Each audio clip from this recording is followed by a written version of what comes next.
Scene cut பண்ணா வெளியே அவன் போன் தொடர்ந்து அடிச்சுக்கிட்டே இருக்கு. ஃப்ரெண்ட்ஸ் எல்லாம் அவனை கூப்பிட்டுக்கிட்டே இருக்காங்க. கொஞ்ச நேரம் கழிச்சு கையில ஒரு பையோட அவன் வெளியே வரான். சோதனை ஆரம்பிக்கிறதுக்கு முன்னாடி யாங்சன்ல நடந்த 3 விசித்திரமான சம்பவங்களை நினைச்சு பாக்குறான். 1 அந்த சீல் வைக்கப்பட்ட மருத்துவமனை, 2வது புறநகர குண்டுவெடிப்பு, 3வது அந்த இறைச்சி கூடம் ஸ்லாட்டர் ஹவுஸ். இத பத்தி எனக்கு தெரிஞ்சது ரொம்ப கம்மிதான். சோதனை ஆரம்பிச்ச பிறகு பழைய தகவல்கள் பெருசா யாராலையும் பாதுகாக்கப்படல, மக்களும் அதை கண்டுக்கலன்னு யோசிக்கிறான். அவனுக்கு தலைவலிக்குது. சுன்னுக்கு போன் பண்ணி நான் பிரேக்ஃபாஸ்ட் வாங்கிட்டேன், வந்துட்டே இருக்கேன்னு சொல்றான். அதுக்கு அவ 2 பேர் உங்களை தேடி இங்க வந்திருக்காங்க, சாங் ஜிகியாங் உங்களை பார்க்கணுமா, அவங்க பார்க்க நம்பிக்கையான ஆளுங்களா தெரியல, இது ஏதோ மோசடின்னு நினைக்கிறேன், ஏன்னா ஜிகியாங் இந்த ஊரோட ராணி குவீன் ஆஃப் ஜோங்சிங்னு பயந்து போய் சொல்றா. நான் என்ன பண்ணட்டோம்னு அவ கேக்குறா. சென் உடனே அவங்க பொய் சொல்லல, அவங்கள வெளியவே வெயிட் பண்ண சொல்லுன்னு சொல்றான். போனை செக் பண்றான். அந்த ஜிகியாங் கிட்ட இருந்து ஏகப்பட்ட மிஸ்டு கால் மெசேஜ் வந்திருக்கு. இவ சாஞ்சியோட அம்மா ஆச்சே, ஏன் கூட படிச்ச பொண்ணு. இப்ப விஷயம் புரியுது, அந்த சின்ன பொண்ணு அவ அம்மா கிட்ட போயிருக்கா. சுவாரஸ்யமா இருக்கே. சுன் இருக்கிற இடத்தையே அவங்க கண்டுபிடிச்சிட்டாங்கன்னா அவங்களுக்கு ஏற்கனவே ஏதோ தெரிஞ்சிருக்கு. அவங்கள போய் பாக்குறது தான் நல்லதுன்னு முடிவு பண்றான். சீன் மாறுது. ஒரு புறநகர் ஃப்ரீசர் குடோனுக்கு சென் வரான்.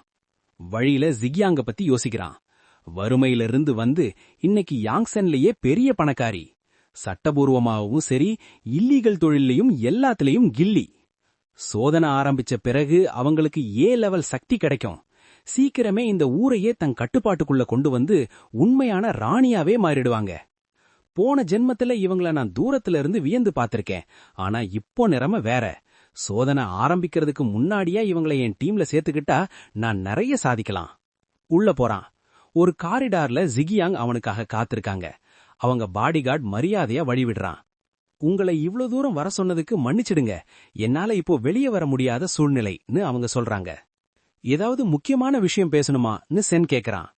என்னோட பொண்ணு ஜி பயந்து போய் வீட்டுக்கு வந்தா, உங்களை ஹாஸ்பிட்டல்ல தொடர்பு கொள்ள முடியலன்னு அழுதுகிட்டே என்கிட்ட உதவி கேட்டா.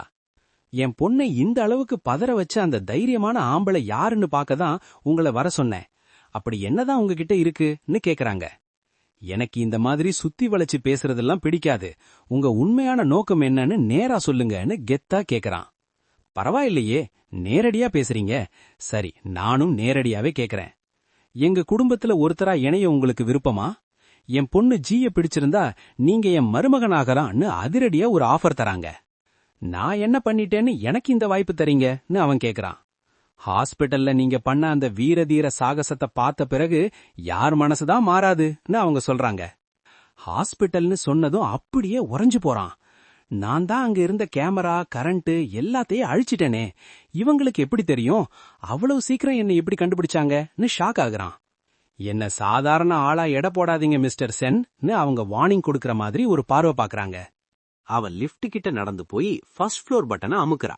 ரொம்ப கூலா, நீ லாபில இருந்து மானிட்டரிங் ரூம் போனது வரைக்கும் என் ஆளுங்க உன்னை ட்ராக் பண்ணாங்கன்னு சொல்றா. எனக்கு ஹாஸ்பிட்டல்லயே ஒரு ஆள் இருக்கான்னு சொல்லிட்டு எய்லன் கூட பண்ண சேட்ட காட்டுறா. அப்புறம் ஒரு வீடியோவை பிளே பண்றா. அதுல சென் சூன் கைய புடிச்சுக்கிட்டு வேகமா ஓடுறது பதிவாயிருக்கு. எனக்கு நல்ல லக்கு, இன்னைக்கு காலையில மிலிட்டரி காப்பாத்துன ஆளுங்கள்ல சூன் கூட வேலை பாக்குற ஒருத்தரும் இருந்தாங்க. அவங்களுக்கு அந்த லியூ ஃபாங் பத்தி நல்லா தெரியும்னு சொல்றா. அந்த பேரை கேட்டதும் சென்னுக்கு பழைய ஞாபகம் வருது. சீன் நேத்து ராத்திரிக்கு மாறுது. சென் சூன் கூட பெட்ல படுத்திருக்கான். அப்போ பாத்ரூம்ல இருந்தவன் அந்த லியூ ஃபாங் தானே, உன்னை தப்பா நடத்த ட்ரை பண்ணி ஜாம்பி கிட்ட தள்ளி விட்டானே அவன் தானேன்னு கேக்குறான்.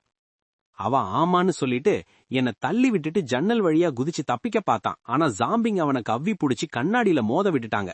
அதுக்கப்புறம் அவன் அசையவே இல்லைன்னு சொல்றான். ஓ, அப்ப ஜன்னல்ல தொங்கிக்கிட்டு இருந்தது அவன்தானா? நான் ஏதோ பெணம்னு நினைச்சேன்னு சென் சொல்றான். அவன் நெஞ்சில சாஞ்சிக்கிட்டு அவன் செத்ததே நல்லது, அவனை எனக்கு பிடிக்கவே இல்ல, இப்போ எனக்கு மனசு நிம்மதியா இருக்குன்னு சொல்றா.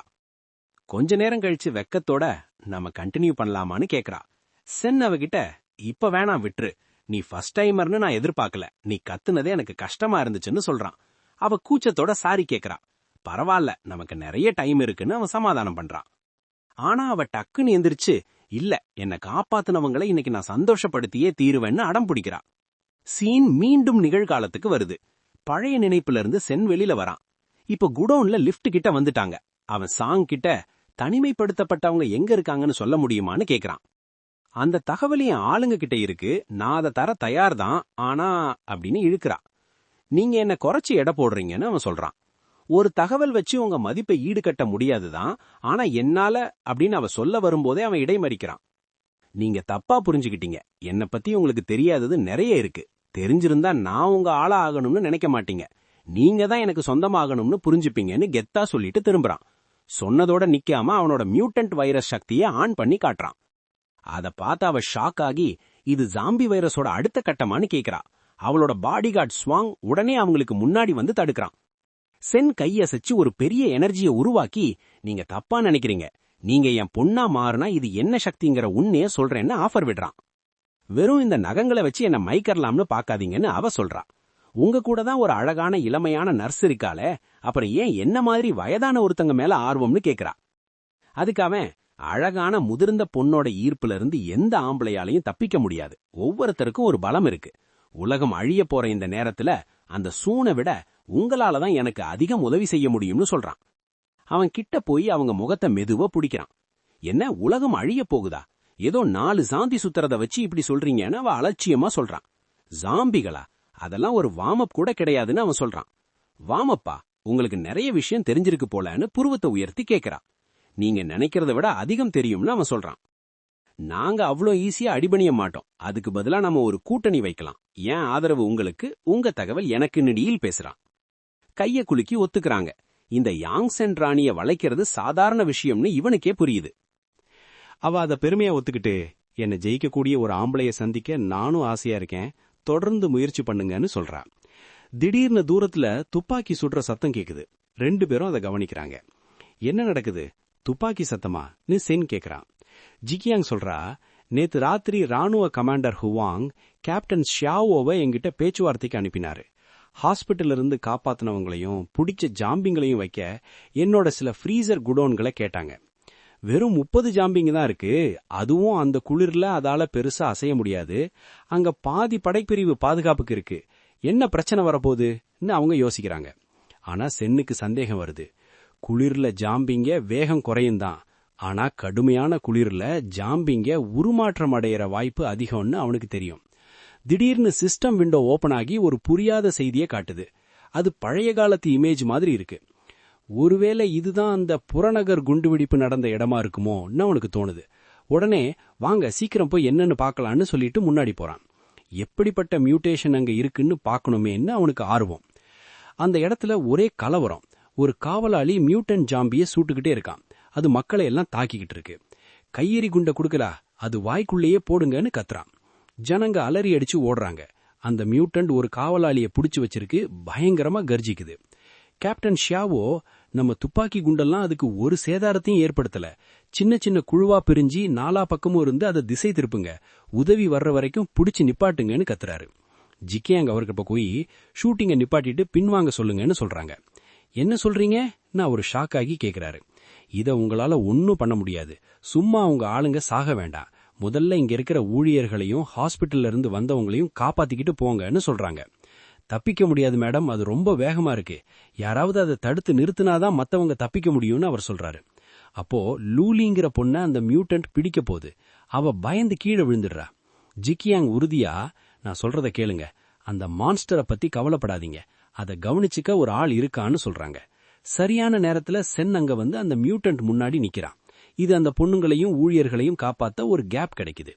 சென் யோசிக்கிறான், இவனோட ஒரே ஒரு அடி என் தோள்பட்டையவே கழட்டிருச்சு, இவன் ரொம்ப பெருசா வளர்ந்துட்டான், இவனை வெறும் பலத்தால மட்டும் ஜெயிக்க முடியாது. அவன் அதை சுத்தி சுத்தி வந்து தன்னோட மியூட்டன்ட் வைரஸ் சக்தியால அதோட உடம்ப கிழிக்கிறான். அது வலியில கத்திக்கிட்டு பக்கத்துல இருந்த ஒரு கட்டடத்துல ஓங்கி இடிக்குது. அந்த கட்டடமே இழிஞ்சு விழுது. இத பார்த்து ஷியாவோ, ஜிகியாங், சின்னெல்லாம் மிரண்டு போறாங்க. ஷியாவோ அதிர்ச்சியாகி, நீங்க ஒரு மான்ஸ்டரையா வளர்க்கறீங்கன்னு ஜிகியாங் கிட்ட கேக்குறாரு. அவங்க கண்ணடிச்சுக்கிட்டே, தப்பா சொல்லாதீங்க, அது மான்ஸ்டர் இல்ல, அவர் ஒரு மனுஷன், என்னோட பார்ட்னர்னு சொல்றாங்க. சென் கூலா அந்த இறைச்சி அடுக்கின ரேக்கு முன்னாடி போய் நிக்கிறான்.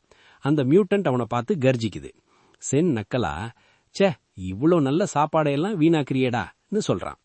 அவ அந்த எவல்யூஷன் டிவோர் பவரை வச்சு அங்க இருந்த கரியையெல்லாம் உறிஞ்சிறான். அந்த மியூட்டன்ட் அவனை தாக்க வரும்போது லாவகமா பின்னாடி குதிக்கிறான். சிஸ்டம் விண்டோ ஓபன் ஆகி விழுங்குதல் முடிந்தது.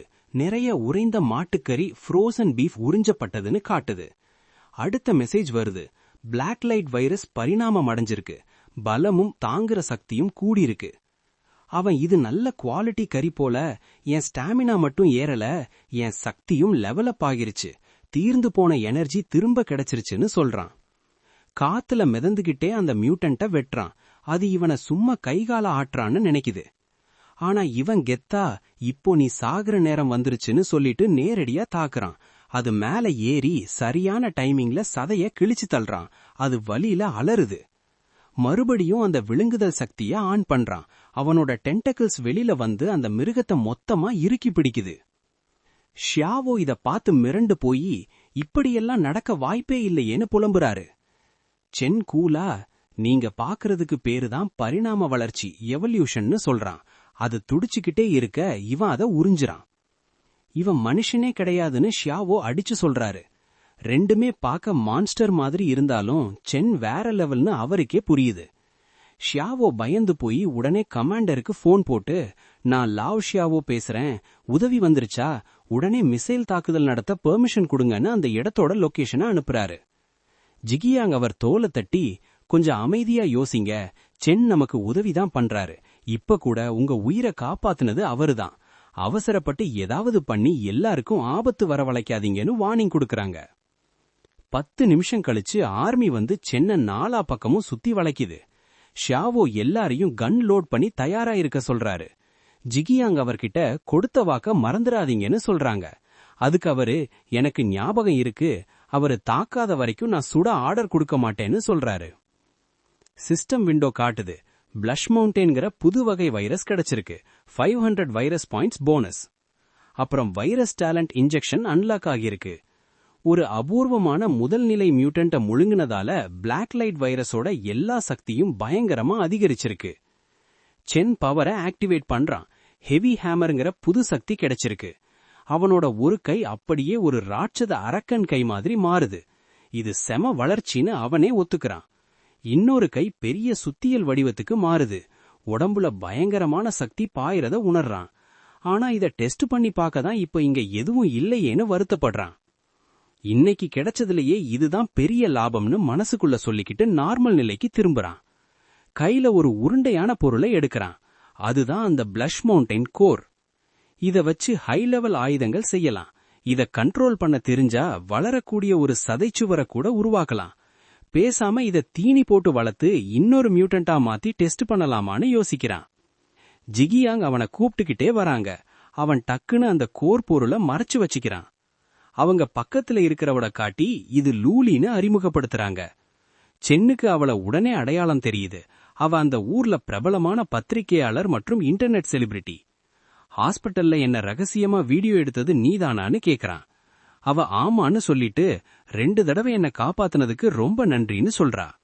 அதெல்லாம் தற்செயலா நடந்ததுதான்னு சொல்லிட்டு, நான் இப்போ அந்த மியூட்டன்ட்ட கொன்னதையும் வீடியோ எடுத்தியான்னு கேக்குறான். அந்த பொண்ணு லூலி பதறி போய், சாரி பாஸ், தொழில் பக்தி காரணமா தெரியாம வீடியோ எடுத்துட்டேன், வேணும்னா டெலீட் பண்ணிடுறேன்னு சொல்றா. சென் அதுக்கு, பரவாயில்ல வச்சுக்கோ, ஆனா இப்போ ரிலீஸ் பண்ணாத, பிற்காலத்துல இது எனக்கு தேவைப்படும்னு சொல்றான். அவளும் சரின்னு தலையாடுறா. அப்போ கேப்டன் ஷியாவோ குறுக்கிட்டு, எங்க மிலிட்டரி கமாண்டர் ஹுவாங் நீங்க யாரு, உங்களுக்கு என்ன தெரியும்னு முழு விளக்கம் கேக்குறாருன்னு சொல்றாரு. அந்த பேரை கேட்டதும் சென் சிந்தனையில மூழ்கிடுறான். ஹுவாங் மறக்க முடியாத பேரு. சோதனை ஆரம்பிச்ச பிறகு சக்தி கிடைச்சவங்களை எல்லாம் தேசபக்தின்னு சொல்லி ஏமாத்தி ஆடு மாடு மாதிரி நடத்தினவன் இவன். அடிச்சு கொடுமைப்படுத்துவான். சாப்பாட்டுக்கே வழி இல்லாம நான் எவ்ளோ கஷ்டப்பட்டேன். தப்பிக்க நினைச்சவங்களை எல்லாம் துரோகின்னு முத்திர குத்தி வேட்டையாடினானுங்கன்னு பழைய கசப்பான நினைவுகள் அவனுக்கு வருது. நினைப்புல இருந்து வெளியில வந்த சென் ஜிக்யாங் கிட்ட, நான் போய் விளக்கம் கொடுக்கவான்னு கேட்டுறான். அதுக்கு அவங்க, அதெல்லாம் தேவையே இல்ல, நானே இன்னும் உன்னை பத்தி முழுசா தெரிஞ்சுக்கலன்னு சொல்றாங்க. ஷியாவோ உடனே, ஒரு குடிமகனா உங்களுக்கு கடமை இருக்குன்னு ஆரம்பிக்கிறாரு. ஜிக்யாங் கடுப்பாயி, இந்த கடமையெல்லாம் இங்க பேசாதீங்க, நீங்க வெறும் பிளாட்டூன் லீடர் தான், அதிகாரம் பண்ற தகுதி உங்களுக்கு இல்ல, உங்க கமாண்டருக்கு ஏதாவது பிரச்சனைனா அவரை நேரடியா வந்து என்கிட்ட பேச சொல்லுங்கன்னு அதிரடியா சொல்றாங்க. ஷியாவோ வாயடிச்சு போய் நிக்கிறாரு. அப்போ இன்னொரு சோல்ஜர் ஓடி வந்து, சார், தனிமைப்படுத்தப்பட்ட இடத்துல கலவரம் நடக்குது, குறிப்பா லியூ ஃபாங் பிரச்சனை பண்றான்னு சொல்றான். அந்த பேரை கேட்டதும் சென், அவனை கூட்டிட்டு வாங்க, நான் பார்க்கணும்னு சொல்றான். ஷியாவோவும் சரின்னு சொல்லி கூட்டிட்டு வர சொல்றாரு. கொஞ்ச நேரத்துல ஒரு பில்டிங் முன்னாடி எல்லாரும் நிக்கிறாங்க. அந்த லியூ ஃபாங் ரொம்ப திமிரா வரான். எங்க அப்பா ஹாஸ்பிட்டல் வைஸ் பிரசிடென்ட் ஆச்சே, அவருதான் கூப்பிட்டாரான்னு கெத்தா கேக்குறான். சென் அவன் பக்கத்துல போய் அவன் தோலை தொடுறான். சிஸ்டம் சத்தம் போடுது. வைரஸ் ஊசி போடப்பட்டது. ஜாம்பி வைரஸ் வேலை செய்ய தொடங்கியது. சென் அவன் காதுல, உனக்கு ஒரு மெசேஜ் சொல்ல வந்தேன். நேத்து பெட்ல இருக்கும்போது சூன் சொன்னா, அவளை ஜாம்பி கிட்ட தள்ளி விட்டதுக்காக நீ சாகணும்னு ஆசைப்படுறான்னு சொல்றான். இத கேட்டதும் ஃபாங் நடுங்கிடுறான். அவ உசுரோட இருக்க வாய்ப்பே இல்லையேன்னு அலறான். சென் எல்லாரையும் பார்த்து, எல்லாரும் தள்ளி போங்க, இவன் இப்ப ஜாம்பியா மாற போறான்னு கத்துறான். ஃபாங் பதறி போய், டே பொய் சொல்லாதடா, நீ என்னை ஏமாத்த பாக்குறேன்னு கத்திக்கிட்டே ஜாம்பியா மாற ஆரம்பிக்கிறான். சூன் உங்கூட இருக்க வாய்ப்பே இல்லைன்னு புலம்பிக்கிட்டே சென்னை தாக்க வரான். சென் கூலா, டே நீ செத்த பிணமுடான்னு சொல்லிட்டு தன்னோட புது பவரான ஹேமர் ஆர்ம ஆக்டிவேட் பண்றான். அவ ஓங்கி ஒரு குத்து விடவும் அந்த இடமே அதிர்ந்து போகுது. சுத்தி இருந்தவங்கெல்லாம் மிரண்டு போறாங்க. நினைச்சதை விட பவர் பயங்கரமா இருக்கேன்னு சென் மனசுக்குள்ள சந்தோஷப்படுறான். ஷியாவோ இவன் மனுஷனா இல்ல சூப்பர்மேனான்னு ஆச்சரியமா பாக்குறாரு. சென் ஜிக்யான் பக்கம் திரும்பி, சூப்பரா டீல் பண்ணீங்க, வீட்டுக்கு போனதும் உங்களுக்கு சில தகவல்களை சொல்றேன்னு சொல்றான். அவங்க சிரிச்சுக்கிட்டே, இனிமே நீங்க என்ன ஜிக்யாங் இல்லனா சாங் ஜெயின்னு செல்லமா கூப்பிடலாம்னு சொல்றாங்க. ஏன் திடீர்னு சென் கேக்குறான்.